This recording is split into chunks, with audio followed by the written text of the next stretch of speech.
के नैना सिराउरी हो जाई नैया उमर भर के राउरी सितम दर्द मिल जाए हमके नौकर भले हम घर के।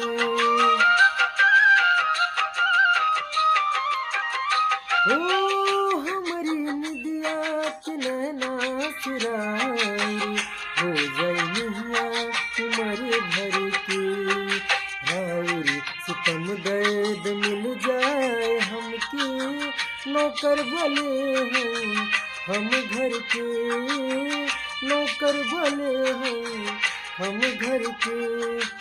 रानी के रूपवा पछाया सितम के रानी के रूपवा पर छाया सितम के ई देखल न जाई करीब से। हे राम करे हमरा जिंदगी के सुखवा हो जाई रउआ नाम से।